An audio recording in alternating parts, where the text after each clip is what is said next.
just ended our meeting concerning the climate change, and we are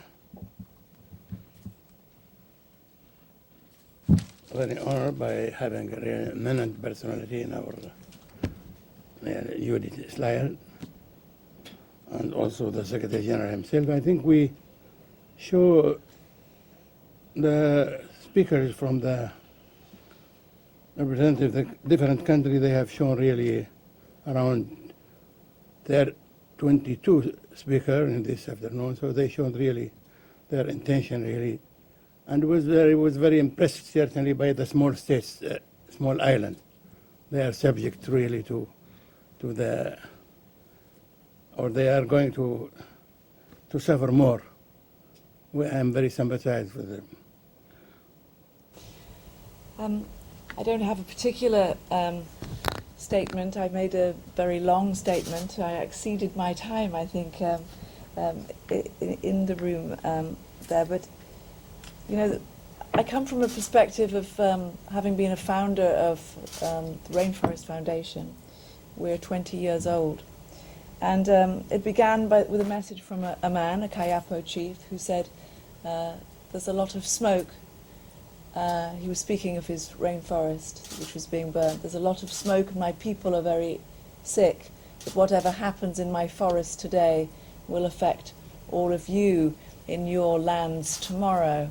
Well, the pigeons have come home to roost, because never before have I sat in a meeting and really had to deal with there's a potential here that our planet may come to an end.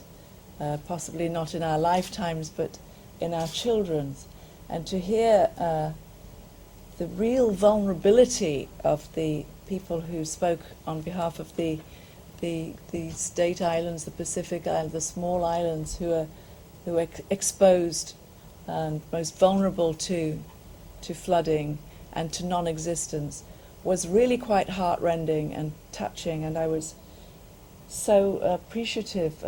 First of all, the invitation, Your Excellency, but to sit amongst the delegates and to hear really what it is that they're facing, and it made me redouble my efforts, small that they are, but to go back to my foundation to say, we have to really keep up with the action that we take, that Copenhagen has to become legally binding with its treaty.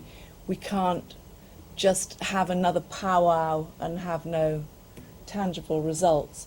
That could be, and from what scientists are telling us, will be catastrophic. So those are some of my thoughts. My perspective is really from having worked in the indigenous question and been lucky enough to visit the great rainforests in the Amazon, and to also be amongst indigenous people who have been very exploited by big businesses. I have Steve Donziger out here. We work together on the whole Ecuador story, with the indigenous people being treated so badly at the hands of the oil companies. I would like to ask a question of, in Copenhagen, for the great polluters of the world, what can we ask of them to give towards donations, or to give towards a sum of money for the amount of damage that they have caused, and the amount of livelihoods and lives that they've put at risk with their terrible drilling practices in the case of oil companies or loggers and miners, their illegal practices which are jeopardizing our planet. What are we putting in place there in Copenhagen? I think these are questions that I'd very much like to see answered.